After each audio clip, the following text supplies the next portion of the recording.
Good morning বন্ধুসকল, মোৰ অন্য এটা ভিডিঅ'লৈ আপোনালোকক সকলোকে স্বাগতম জনাইছোঁ। বৰ্তমান আমি কালি আহি পেলাই আকৌ ৰিটাৰ্ণ ৰুমলৈ ঘূৰি আহিলোঁ, কাৰণ বহুত বেয়াই লাগিলে। মানে কালি আপোনালোকক যিটো দেখাম বুলি কৈ পেলাই সেইটো দেখাব নোৱাৰিলোঁ, আৰু ভালো লগা নাই। চাওঁ কি হয় এতিয়া।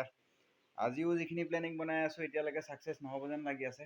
আজিও ছেইম, কালিতকৈ আজি কালিতো ৰাতিপুৱা বৰষুণ দিয়া নাছিলে, আজি ৰাতিপুৱাই পৰা বৰষুণ দিবলৈ আৰম্ভ কৰিছে।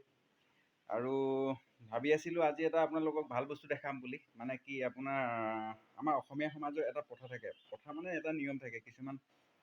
কিছুমান জেগাত আপোনাৰ কিছুমান নিয়ম, আপোনাৰ সকলো মহিলাসকলে নাম গায়, নাম কীৰ্তন কৰে, বা খোৱা বোৱা যোগাৰ বা বাকীখিনি বস্তু একেলগতে বনাই একেলগতে মিলি পিটি খাই কি ফূৰ্তি কৰে, কেনেকৈ কি কৰে, সেইখিনি সকলোখিনি দেখাম বুলি ভাবি আছিলোঁ।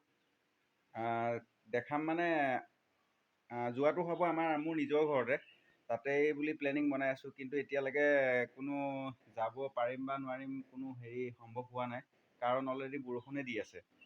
আৰু বৰষুণ দিয়াৰ পিছত আপোনাৰ কোনো ধৰণৰ সুবিধা নাই ভিডিঅ' কৰিবৰ কাৰণে। নৰ্মেল ফোন এটা আছে, কোনো ৱাটাৰপ্ৰুফৰ নহয়। আৰু বাইকত যোৱাটো অকণমান কষ্টই হৈ পৰে, ৰেইনকোট পিন্ধি ভিডিঅ' বনোৱা কিবা কৰোৱা। সেইটো কাৰণে চাই লওঁ কি হয়। যদি পৰা যায় তেতিয়াহ'লেতো বনামেই, আৰু যদি নোৱাৰোঁ তেতিয়াহ'লে নৰ্মেল এনেকৈ আপোনাৰ ৰাস্তাৰ ভিডিঅ' অলপ দি পেলাই, আৰু বাকীখিনি একদম মেইন ঘৰত গৈ পেলাই যিটো ভিডিঅ' বনাব লাগে সেইটো বনাম বুলি ভাবি আছোঁ। এতিয়া কি হয় নাজানো।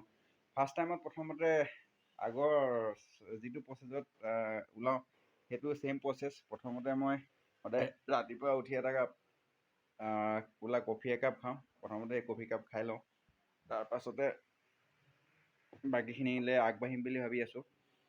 এয়া চাওক, আজিও ছেইম। এয়া দেখাই আছোঁ মই আমাৰ ৰুমৰ এইটো বেক চাইড। এইটো চাওক, এয়া চাওক, পূৰা বৰষুণ। নৰ্মেল আপোনাৰ আগত আপোনাৰ এই তাত দেখিছে এইটো পইণ্টত, এইটো তাত পূৰা ফগি হৈ আছে। এয়া আমাৰ ৰুমৰ ফ্ৰণ্টতো মানে ছাইডতো আপোনাৰ পূৰা ফগি হৈ আছে। নৰ্মেল বৰষুণ দি আছে, বতাহো মাৰি আছে। চাওঁ কি হয়। অকণমান বেছি টাইম নালাগে ঘৰ পাওঁতেনে, মেক্সিমাম 2 ঘণ্টা সময় লাগে।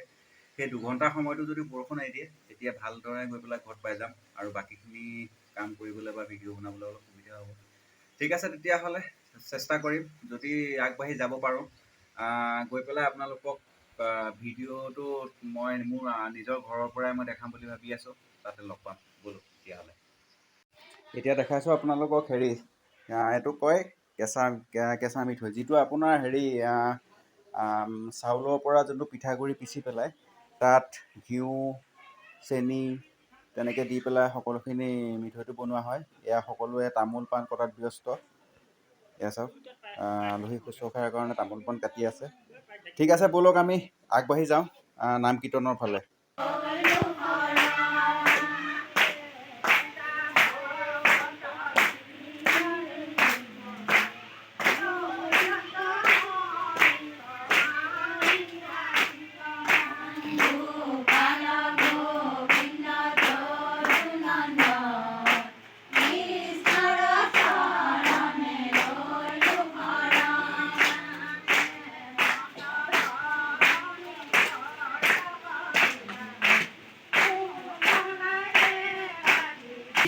চাই লওক, আমাৰ অসমীয়া সমাজৰ যিখিনি মহিলাসকলৰ নাম কীৰ্তনৰ প্ৰক্ৰিয়া সকলোখিনি ভালদৰে আগবাঢ়ি গৈ আছে, আৰু বেছি নাই। সেইটো কাৰণে মই এতিয়া খোৱা বোৱাটো অলপ মিট কৰি পেলাই মোৰ কথাখিনি অলপ ক'বৰ কাৰণে আগবাঢ়িছোঁ। এনেকেই মহিলাসকলে, ইয়াত পুৰুষ এজনো নাই, চব মহিলা তেনেকেই নাম কীৰ্তন কৰি আছে। নাম কীৰ্তন কৰাৰ পিছত আপোনাৰ বাকীখিনি খোৱা কিছুমান বস্তু যোগাৰ আছে, সকলোখিনি খোৱা বোৱা ভাগ বিতৰণ কৰিব। তাৰপাছতে এনেকৈ চাওক।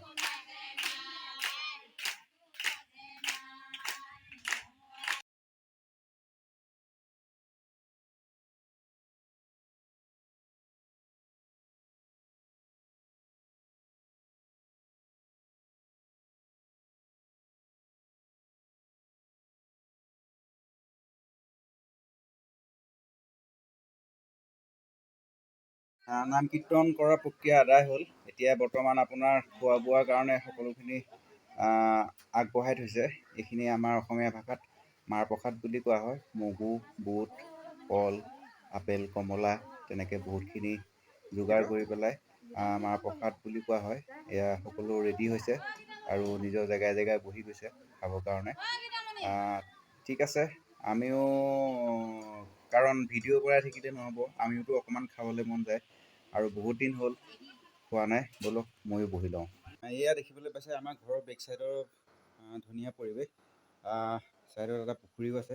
ব'লক আমি এইটো পুখুৰী আৰু ভিতৰলৈ যাওঁ। ভণ্টি এজনীয়ে ডান্স কৰিব বোলে, তাকে ৰেকৰ্ডিং কৰিবলৈ মাতি আছে। ব'লক ব'লক। এয়া ভণ্টি ডান্স, মানে কি আমাৰ মোৰ নিজৰ ভণ্টিয়ে হয়।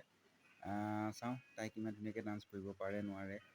তাই স্কুল কম্পিটিশ্যনত ফাৰ্ষ্ট প্ৰাইজ পাইছিলে, সেইকাৰণে বিৰাট উৎসাহ হৈ আছে ডান্স কৰিবলৈ আৰু লাজো কৰিছে এতিয়া।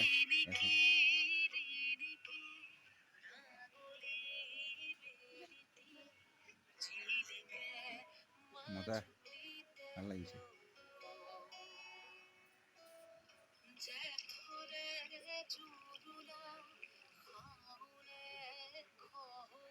ধুনীয়া।